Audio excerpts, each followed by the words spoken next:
Jake Busey, and you're listening to Perspectives with Ashley Burgess.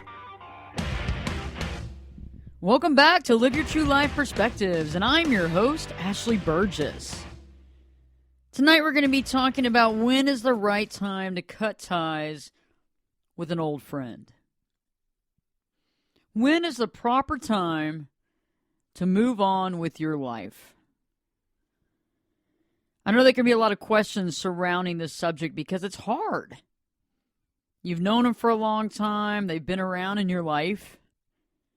And we as humans have a tendency of seeing time, longevity, as a big deal. And for some of us it is.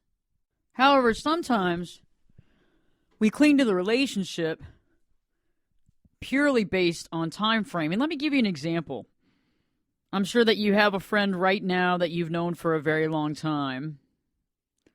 And if you're not seeing a therapist, you're seeing a friend as a therapist, i.e. you're out having drinks at the bar. And he said, I can't believe that so-and-so did this to me again. I just can't believe it. How come they keep doing this stuff? I mean, it's crazy. And your other friend's like, you just got to move past that relationship. You've got to move on.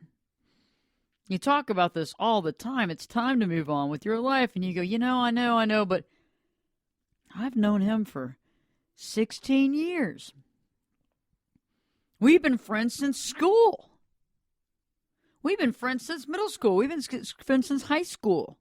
We've been friends since college. Whatever it is, you go back to that time and you explain how and you rationalize why you're hanging on to it based on how long you've known them.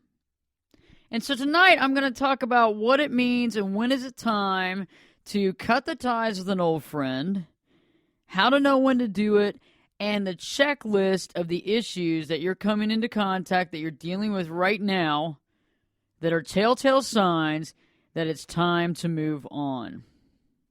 The first sign that it's time to move on from your long-term relationship is the one-upping. I don't know about you, but when a relationship starts going south, one or both people begin to try to one-up each other. Usually it's one person out of the blue because of obvious insecurities decides that they're going to one-up their friend. And let me give you a little example here because this is interesting, especially if you've known this person for a long period of time. So if you have known them for a long period of time, you've known them probably way before you ever gotten a marriage, or before you really fell in love, or before you really got a great job. So y'all known each other for a long period of time. And throughout that cycle of time, it's just the way life is that someone's going to be up more than the other or down more than the other. You know how that is. And due to certain gaps and changes, one person might feel a little insecure. As that continues to happen and that insecurity begins to breed, what happens here is the other person decides that they want to one-up you. Meaning they're going to challenge you, they're going to explain how they're better than you. I mean, a good example would be like, let's say you bought a condo and everything's fine, and then, about a year later your friend buys a house and goes, oh yeah, I think I spent way more than you did on your condo, right? How much did you buy that condo for?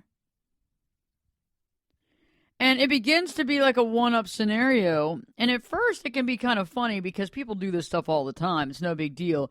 But when it becomes commonplace in your relationship, you begin to realize a little bit more of what's really truly going on. What about put-downs and disrespect? Are you currently dealing with somebody putting you down or disrespecting you in a friendship? Every time they come over to your house, they're like, wow, man, you gained some weight. Ooh. Thinking about going to lose some weight over there? Thinking about needing to go to the gym, huh? Wow. Or better yet, coming over by your office, walking into the office saying, wow, you look so tired. Are you okay? Man, you look tired. It's like, golly, I mean, who needs enemies when you got friends like that?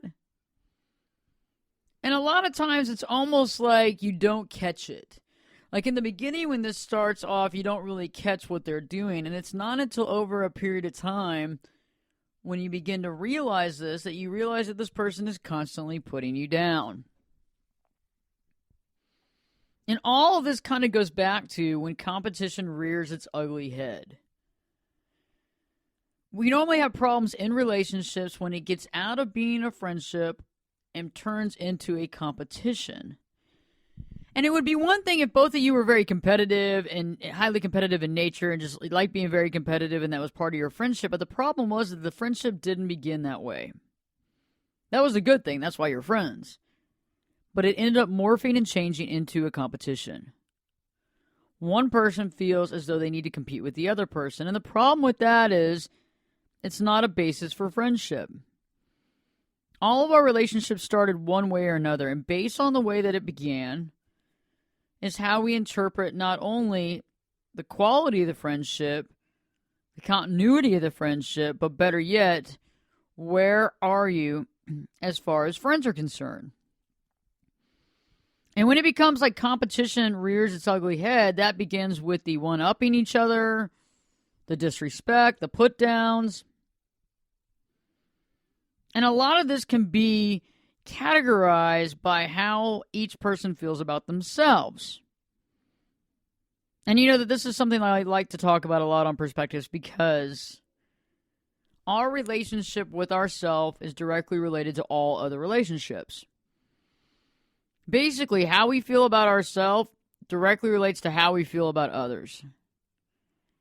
If you feel really awesome about yourself and you know you're doing the right thing and you're in it to win it and you're bettering the world around you and you're doing everything you can and you're being authentic, you're going to go into every situation and relationship with that thought process and kind of feeling the same way about others until they prove you wrong.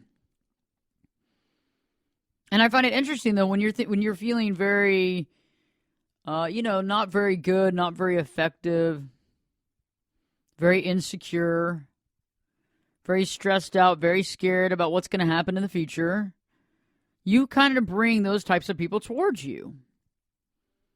And that's another caveat of today's conversation is the fact that maybe at one point in time, your emotional well-being was different. The way you saw the world was different. The way you interpreted things was clearly different. And because it was different, you brought different types of people towards you. And perhaps now that you're more enlightened, you've come to terms with yourself, you're authentic, you're working every day to be genuine, honest, gracious, have gratitude.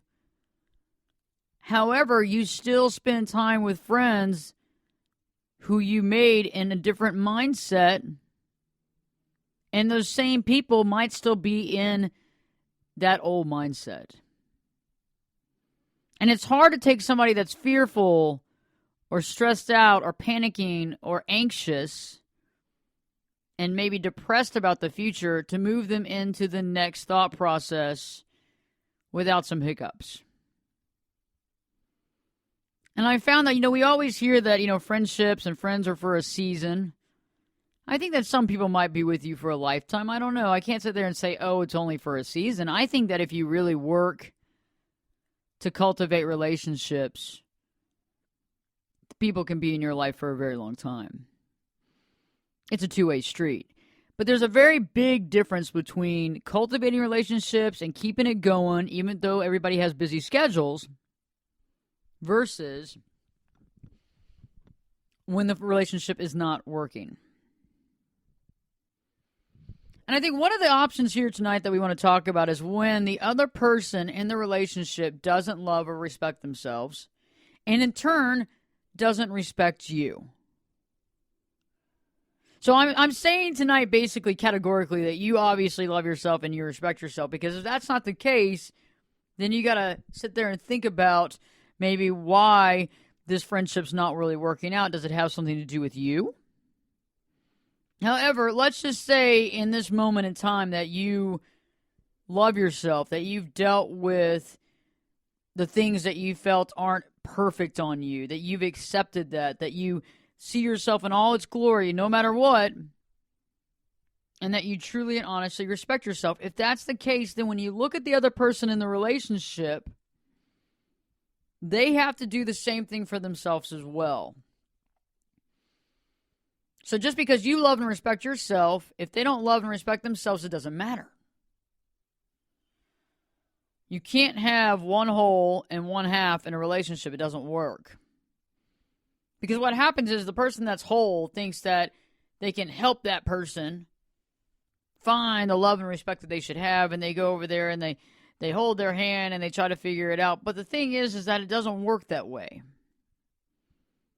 If you don't see the value within yourself, I'm not going to be able to point it out to you. Right? Think about it. Let's say you're a landowner and you have this amazing property and it backs up to the ocean, but you hate the ocean. You never get in it. You can't stand palm trees. They're just awful. And you want to move somewhere else. And you have the property up for sale, and a couple comes by to see the property, and they go, oh my God. This is the most beautiful piece of property I've ever seen in my entire life. This is God's country right here. You know what I'm saying? No, we're not in Iowa. We're on the beach. Remember, we're on the beach. Visualize. Beach. Palm trees. You hate them. And that couple is going to tell you how beautiful this property is, and some of them will be quiet because they're going to try to get a better deal from you. And you're going to look at them and be like, good riddance. I don't want to live here. It's beautiful. Come on. So nobody can tell you how to love yourself. Nobody can tell you that you should love yourself, because if you don't get it, that comes from within. And that is a big indication when it's time to cut ties with an old friend. Because if that old friend is working on an old operating system based on the fact that they don't love themselves, they can't stand to look at themselves in the mirror, and they don't like to hear their own voice, those are problems. Because a lot of times when somebody doesn't love themselves or respect themselves, they're not going to be able to love you and respect you because they don't understand how to do it. It has to start from within. And I know you hear people all the time say, oh, I don't even like myself, but I can love other people. That's not true. That's not true. You can't do. If you can't do it within, you can't do it outside of yourself. What that is not real love and respect. That's a codependency. What they're feeling is not love and respect for the other person. It's a codependency. Because in order to love, you must understand how to love yourself, how to love everybody around you. You must understand how to respect yourself, all those good things. And when you do that, when you can actually do that, you can begin to love someone else. And I think it's interesting tonight because tonight's subject will connect with many people. It'll connect with you. It'll connect with friends of yours. It'll connect with people, relatives, family members. And this is a show that you can share with anybody that you know that you had that conversation with, where they're either telling you about someone that they've known forever, but they just don't know if this relationship or friendship is going to work, or vice versa. Because almost every single person on the planet has gone through this exact thing. So let's talk about it. What are some of the other things that happen when a relationship is past its prime? When a relationship is past its prime, the due date has long gone, starting to smell a little bit on the shelf, what are we supposed to do? And how do we know it? And I think that one of the big keys to knowing that the relationship is ready to move on, ready to let go, ready to move on, ready to find different pastures, or at least maybe work on yourself a little more, is when it feels, when spending time with them feels like a chore, or feels more like punishment than hanging out with a friend. Nobody, including myself, likes punishment. I am not a punishment person. I do not like punishment vacations. I do not like punishment friendships. A punishment vacation, I learned this from this guy like 12 years ago. He's like, a punishment vacation is any vacation that you can't relax and everything is down to the timetable and you have a scheduled, basic journey from 5 a.m. to 10 p.m. every day, and you get to do little or nothing of what you want. And, I like structure sometimes, but not like that. And it's the same as in a friendship. If you feel like it's a chore and you feel almost punished to spend time with them, you've really got to think about where you are. You got to really rethink your priorities. Because it's interesting, because when we've been around somebody for so long, a lot of times, you know what I'm saying, we kind of forget logic and common sense. We don't think about things like, man, I just can't stand this conversation, or wow, it's not having that much fun. I mean, when we're in a newer friendship, we kind of focus on those things a little more because we're like, it's easy. I don't have a lot of time invested in this. If it works, great. If it doesn't work, that's okay. It's really no skin off my back. I'm not really that worried about it. But when we have a lot of time vested, it's like we feel like we got to keep going. I don't know if you saw Seinfeld back in the day, but I love that show. I really, really, really love that show. And there was an episode where Kramer was test driving a car, and he was with the dealership salesman, and the gas indication light went off on the dash, and he's like, let's keep on going. Let's keep going. And so they kept on driving, and they kept on driving, and they kept on driving, and the gas lights just, fire red on, and they're all like, woo, we made it again. We keep going, and eventually they go so far that they run out of gas on the side of the highway. Okay, they run out of gas on the side of the highway. And that's kind of where a long-term friendship that's kind of falling apart, that's basically what we're doing. Is instead of taking a time out, stopping to get some gas to maybe figure out our situation, rework our friendship, maybe try to figure out what we have in common, or maybe take a break, we decide to just keep on going for empty. And I know that we feel that we have to do this, but we don't. I mean, and it's interesting, too, when we do take a break from a friendship, there are some chances where you can get the friendship back and it works out. Not always. But it's interesting when you do take a break, because you can actually step back and visualize what was really working in that friendship. What do you miss about that friendship? And do you miss the friendship, or do you miss the camaraderie? Or do you miss the codependency? Or do you just miss the regularity of spending time with this person? And sometimes these friendships can rekindle and can be amazing, and you can start off new. And some of us will realize that we were kind of living in the past, and that's why the friendship started falling apart, because we weren't adding anything new to the relationship. We were just talking about old times. But sometimes it's time to move on.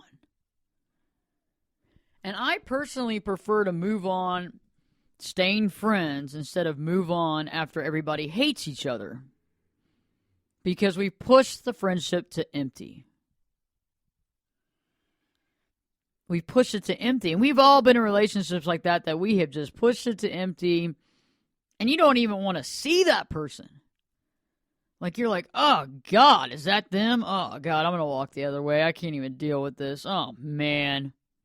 Yeah, seriously. And you got somebody like that in your life right now, too. If you would have just pulled back a little bit and said, hey, let's take a break. Or, hey, I'm real busy at work, and kind of just sat back and realized what was going on, you might have ended the friendship, or you might have just put it on coasting, or you might have done a once-a-month thing, but you just had to kill it. So when it feels like a chore, or it feels like punishment to spend time with them, that is a natural indication that you need to take a break. What about the fact that you have nothing in common anymore? A lot of us made friends back in high school, some of us in college, some of us out of school, and we really, really had a wonderful time with that person. But then as time passed, our values change, our lifestyles change, what we put value on changes, what we care about changes. And so when all these things change, it's like throwing two people in a blender and throwing them out of the blender and seeing where they land. They could be two way different people, and that can be cool if you understand how to deal with a friendship like that. But most friendships work better when people understand each other. Why they choose, why they pick what they pick, why they live a certain lifestyle, because it's easier to understand. I mean, yeah, everybody likes the mysterious stuff, but that only lasts for so long, and normally that's in like a love relationship. It's not really in a friendship. You know, another indication that maybe it's time to put the brakes on this relationship is that they're constantly talking about other people. Every time you go out with them, every time you spend time with them, they're constantly talking negatively about other people. You know, oh, so-and-so did this. Can you believe that? God, she's just awful. He's just awful. You know, or what about always, kind of like grandstanding, talking about possibly friends that are famous. Constantly throwing that in the deck. Oh, I hung out with Robert Redford yesterday, huh? Yep. Morgan Freeman and I rode in his 757 over to Mississippi to see his estate home. Oh, did I not tell you that? I mean, these are indications that maybe it's time to move on. Because why do you need a grandstand in front of your good friend? You don't. That goes back to the insecurity and the silent competition. And in life, we have to work really, really hard. And the last thing you want to be paying attention to is your friend over there competing with you. That's supposed to be your best friend. Nobody needs that. That's not something I want. I don't want to sit there and go, oh, great. I get to work past this and do that, and then I got to compete with this person. This is asinine. I have no want or desire to do that. And if somebody's secretly competing with you, that is a definite cutoff time for this friendship. Because it's not a real friendship anymore. It's now a competition. And you can't really trust that person if they're competing against you, because if you ask them for any sort of advice or what have you, you have no idea what you're going to get. That advice might be tainted and directed toward you to put you in a bad situation. If you take it, it's all about you taking that advice. I've had a lot of clients come in and ask me, when is the time to cut off an old friend? At what time is the time to remove yourself from a friendship that is no longer working? And I've had clients come in and they say, my good friend is awesome. We've known each other for so long. But they kind of take their anger out on me a lot. And I said, explain to me. They're like, they got a real stressful job. And I understand because, my job's not that stressful and we'll go out and have drinks and I just feel like beaten up afterwards. I go home and I don't feel very good. Kind of feel a little ill. I feel like my energy's so drained. And I wake up the next day and I feel better. But then I started realizing that it wasn't that I got ill from the food or whatever. It was just every time I'm around them, I feel emotionally, mentally, and physically drained. What do I do about that? And I've tried to explain to some of my clients, because my book, The 10-Day Challenge to Live Your True Life, I explain how to really focus on that and how to keep your energy within. But it can be kind of difficult in the beginning when you don't know where things are coming from. Or better yet, why they're leaving you. And so when you begin to realize this, that your energy is being depleted every time you're around a certain person, you've got to figure out how you're giving your energy away. But better yet, you have to kind of stand back and see, why is this happening? And I usually urge clients to take a break from the friendship, calibrate how they are around other people, and then reintroduce themselves into the friendship and see if indeed they still feel the same way. Because they could just be giving their energy out to everybody, but a lot of times it can be around certain people who you don't even realize are secretly competing, are kind of putting you down, are taking their anger and resentment out on you, or taking you for granted. And a lot of long-term relationships, not all of them, but some of them, suffer from a condition of taking others for granted. You've been around this whole time. Why would you leave? Think about it. Well, Ashley's been around for 15 years. She's not going anywhere. And it's not like they're all consciously thinking that. Now, come on, they're not all consciously like, I'm going to take advantage of them. No, it's more like it just happens subconsciously. And think about it. Isn't that kind of a human condition even in like love relationships and marriage? In the beginning, when a relationship is new and awesome, we do everything. We show the other person we care. We go out of our way. We go pick them up. We do everything. We don't worry about, oh, well, we got to meet there because I don't want to drive all the way over there. We actually listen to what they have to say. When they call us on the phone, we're actually happy they called instead of like, oh, God. Hey, what's up, man? Think about it. We actually put a lot of effort and time and thought into our relationship. And over time, we as humans take our relationships for granted. Much like we take love relationships for granted, we take personal friendship relationships for granted even more. When we stop being there on time, we stop making our plans with them. When we have plans, we're constantly canceling at the last minute. We would never do that in the beginning. Never. Taking for granted. And long-term friendships have the most chance of being taken for granted because of the time frame. If someone's been around for 10 years, you expect them to be around for 10 more years at least. And that's the key, is that a lot of times because of the time, we don't work and cultivate the relationship.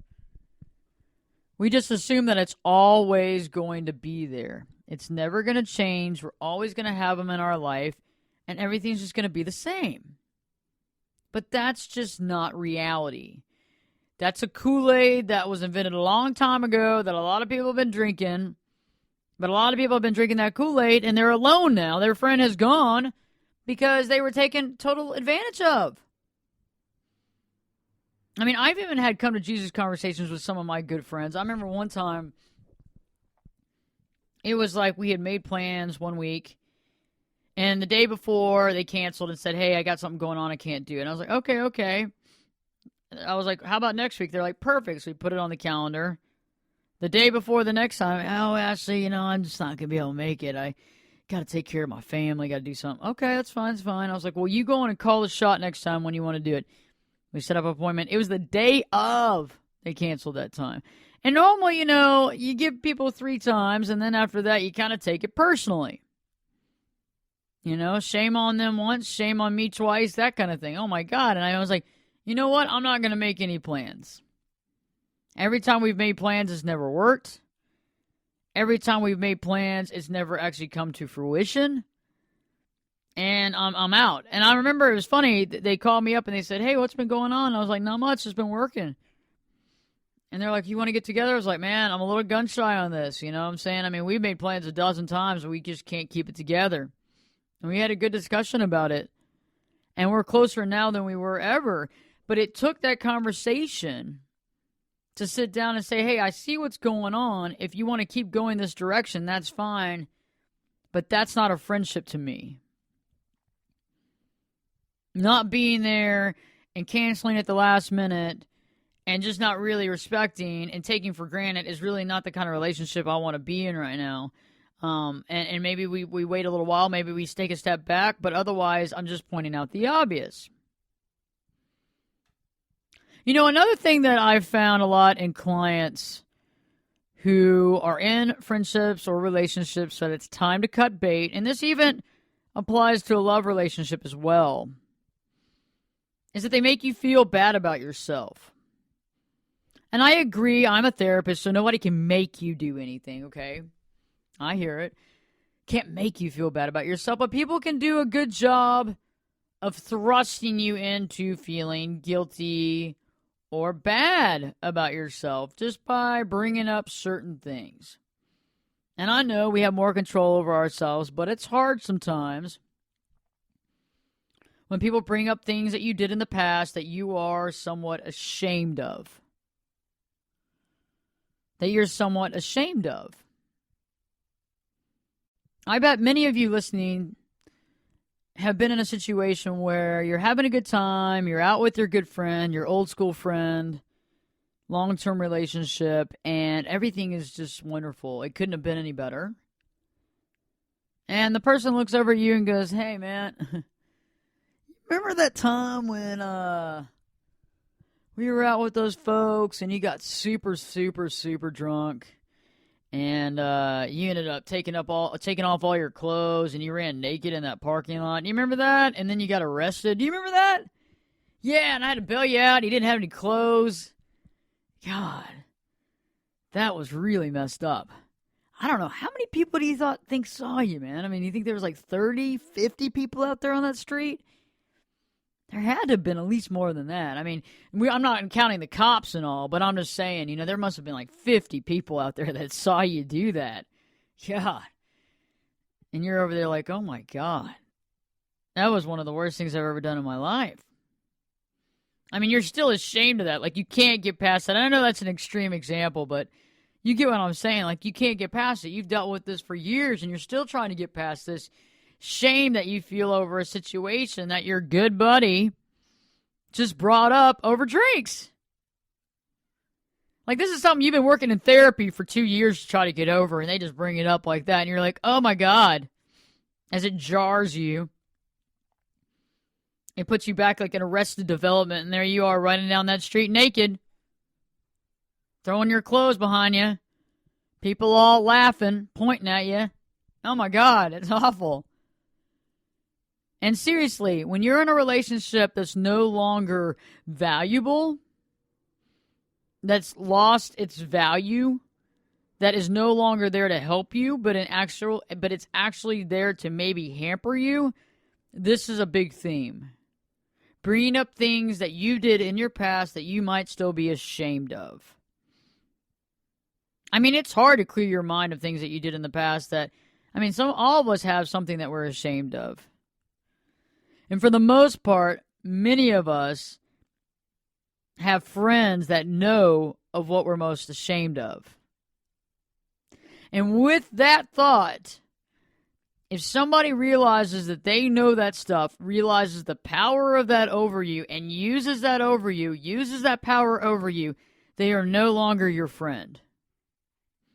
They have gone way past friend. They are no longer friends. At this point in time, you really need to watch your back. Because if you have one iota of respect for your friend, the last thing you would do is bring up the most painful, the most guilt-ridden, the most ashamed and shame-giving memory that they have and bring it up to them in a situation where they're not expecting it. I've had that happen several times by people that they weren't that close to me, but they were trying to start a really good friendship with me, and we'd been friends in the past, and they would bring up a couple of things, and I was like, where is this coming from? Where is this coming from? I remember, I think it was Happy Gilmore with Adam Sandler when he's talking to Shooter McGavin. And Shooter McGavin's like that jerk-off, the guy in the PGA Tour that's wanting his green jacket, gold jacket, whatever. And he starts bringing up some stuff about I think that's it, about Gilmore. And he looks at me and goes, my grandmother died. Do you want to bring that up? And it's true. It's like a lot of times, it's not until we start catching on, though, when we realize that someone's trying to bring us down. And the thing about a long-term old school friend is that that's the last person you ever pin down for being someone that doesn't have your best at heart. You would take down all the other people around you, but when it comes to your oldest friend or somebody that's been around for a very long time, the last thing you're thinking about is that they're trying to take you down. And so it can be kind of eye-opening. It can be very eye-opening when you realize this in an old school relationship, because it can get you to start thinking about stuff from the past that you might not have thought of before. All in all, in these situations, when it's time to cut ties with an old friend, is when it seems that they seem to get joy from pointing out your mistakes and failures. Just like in a marriage that's going south. When the spouse begins to point out to the spouse all the mistakes and failures that that person is making, that is the beginning of the end of the marriage. Same for a friendship. It's supposed to be joyful. It's supposed to be based in friendship and camaraderie, compassion. And when it's not, it becomes a rivalry, a competition. Not at all what friendship is. It turns and it becomes mean and evil. And there comes a time when you just cannot continue to live like this if you want to have peace of mind and be living an authentic life. You just can't deal with this. It's not right. And so something has to be changed. So beginning now, the best thing that can be done is to evaluate the friendship at hand.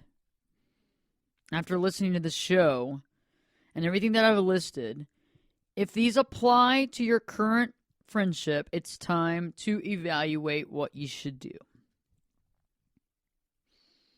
And the best thing to do is, kind of a test. A test. And what I mean by that is to actually call up your buddy and get together and evaluate how you feel around them, and see and feel how you feel. This is a big deal. This is something that most of us take for granted. We hear what somebody says, but we don't really think about how we feel around them. And a really good friendship is one of those that you don't have to talk even sometimes. It's just the way you feel. And you know that that person gets you or understands you. But you sit back and meet with them and see how you feel. And see if any of these things seem to come out in the conversation. I mean, first off, does it feel like a chore or punishment to spend time with them? Do they put you down or disrespect you? Does it seem that they're constantly one-upping you? What about, are they silently competing with you or silently hating on you? Like you start realizing that maybe they don't really want the best for you and they're hoping that you fail? What about if they don't love themselves or respect themselves and they don't show themselves any respect? How do you really think they're going to show you respect? What about if they're talking about a lot of people in front of you in a negative way? Does that ever make you wonder if they go out with other people and talk about them and talk about you in front of them in a negative way? And that's not just one thing. So I would have to sit there and evaluate. But for the most part, think about it. Does it feel like a chore? Do you have anything in common? Are they talking about other people? Do they take their anger or frustration out on you? And are you codependent in dealing with it? And accepting that anger and rage. But biggest issue, do they make you feel bad about yourself in a way that they bring up things from the past that you're ashamed of and that they seem to get joy from pointing out your mistakes and failures? These things are very important to realize. And sometimes they can be masked in jokes. LOL, laugh out loud, haha, funny. Just kidding. Seriously.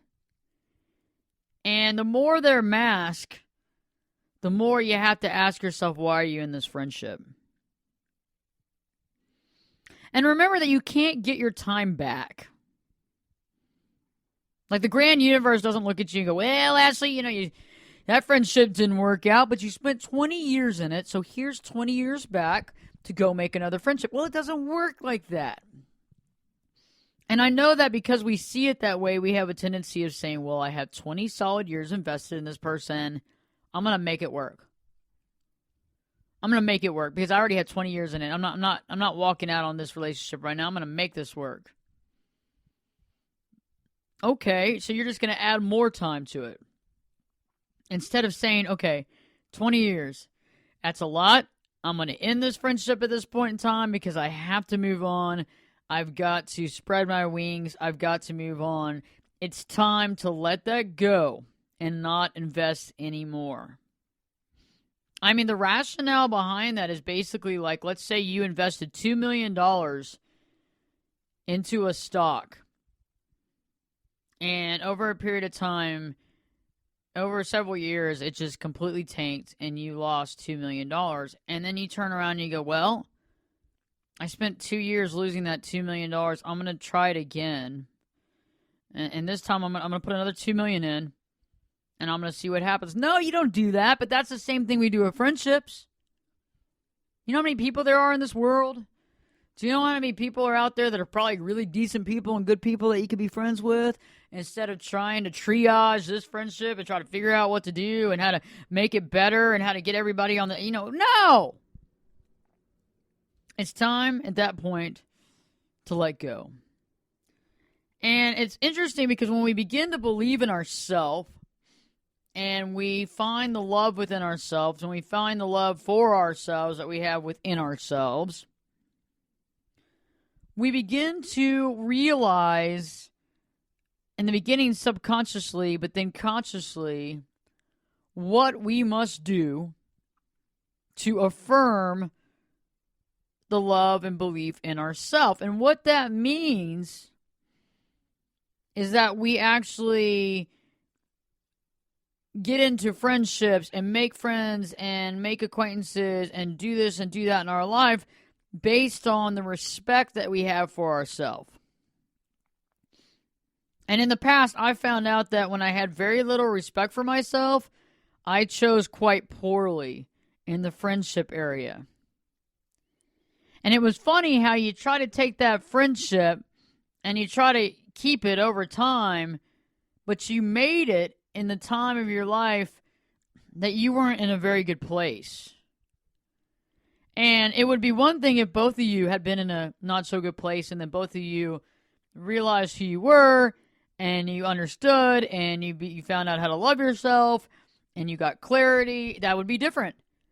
But not often do both people grow together in a friendship that began dysfunctionally. It's one thing if both of them are very functional, the relationship began very functional, and you keep growing. That's great. And those are the relationships that I believe can last a lifetime. But I think that a lot of us made friendships, especially long-term friendships, that started at a different time period. Maybe we were extremely young. And as kids, I mean, heck, from a kid to an adult, you make a lot of changes. And it's not that that person's bad. It's not like they're a bad person. They're awful. They're awful. I never want to see. No. It's just that it's not going to work.